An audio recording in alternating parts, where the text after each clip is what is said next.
یہ وہ بابرکت شب رحمت ہے، شب نور ہے، جس کے دامن میں اتنی برکتیں ہیں کہ کوئی محروم نہیں رہتا۔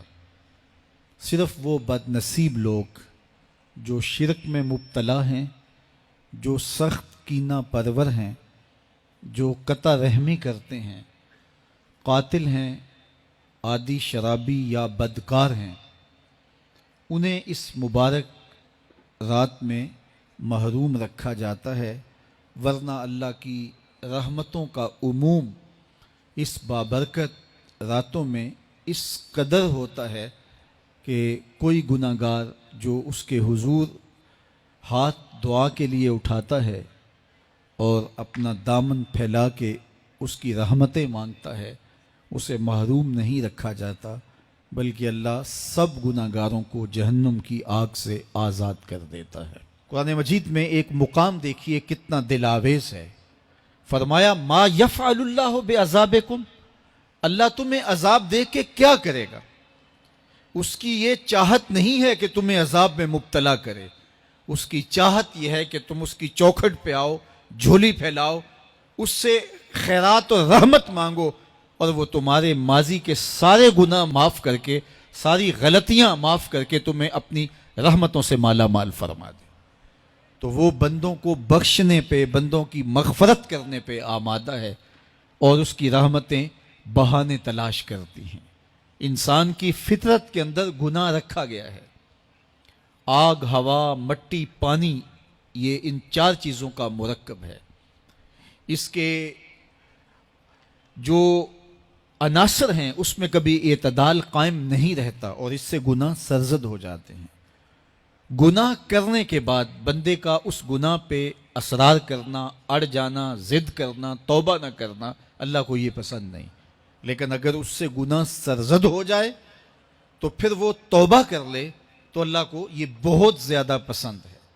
جو اس سے ہو سکے نیکی وہ اللہ کے حضور پیش کرے، لیکن اس کے اندر جو شر رکھی گئی ہے، اس کے اندر جو قوتیں گناہ کی رکھی گئی ہیں، اس سے اگر اس سے گناہ سرزد ہو جائے تو پھر وہ اللہ سے توبہ کرے، اللہ کی طرف رجوع کرے، تو اللہ اس کی توبہ کو نہ صرف قبول کرتا ہے بلکہ اس کے گناہوں کو معاف کرتا ہے اور گناہوں کو بدل کے نیکیوں میں تبدیل کر دیتا ہے۔ جب گناہ نیکیوں میں تبدیل ہو گئے تو جتنا بڑا گناہ گار تھا اتنا بڑا نیکوکار ہو گیا۔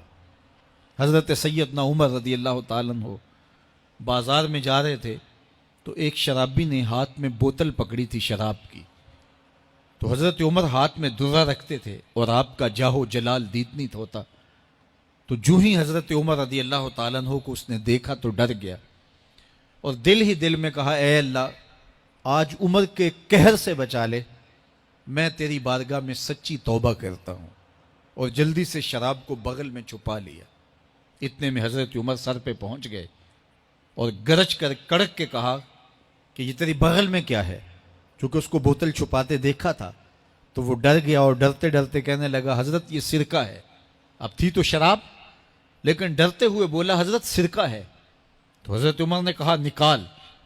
جب نکالا تو شراب نہیں تھی، واقعی سرکہ بن چکا تھا۔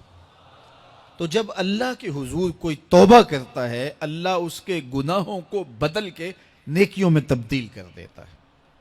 حدیث پاک میں آتا ہے کہ قیامت کے دن اللہ ایک شخص کو کہے گا کہ اپنا نامہ اعمال پڑھ، تو وہ نامہ اعمال پڑھنے لگ جائے گا، تو نامہ اعمال کے اندر چھوٹے گناہ بھی ہوں گے، بڑے گناہ بھی ہوں گے، تو اللہ سے حیا کرتے ہوئے، شرم کرتے ہوئے وہ بڑے بڑے گناہوں کو چھوڑتا جائے گا اور چھوٹے چھوٹے گناہوں کو پڑھتا رہے گا۔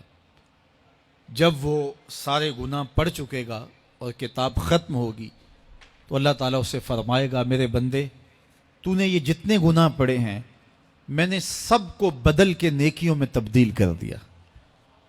تو بندہ کہے گا اللہ ابھی تو میرے بڑے بڑے گناہ رہتے ہیں جو میں نے پڑھے ہی نہیں۔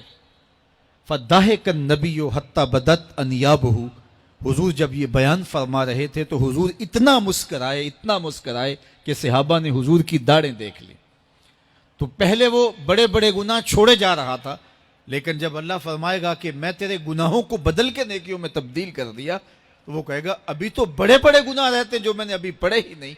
تو جب کوئی بندہ اس کے حضور توبہ کرتا ہے، اللہ یہ نہیں دیکھتا اس نے گناہ کتنے کیے ہیں، یہ دیکھتا ہے بندہ آیا میری چوکھٹ پہ ہے تو اللہ اس کے پچھلے سارے گناہ معاف فرما دے.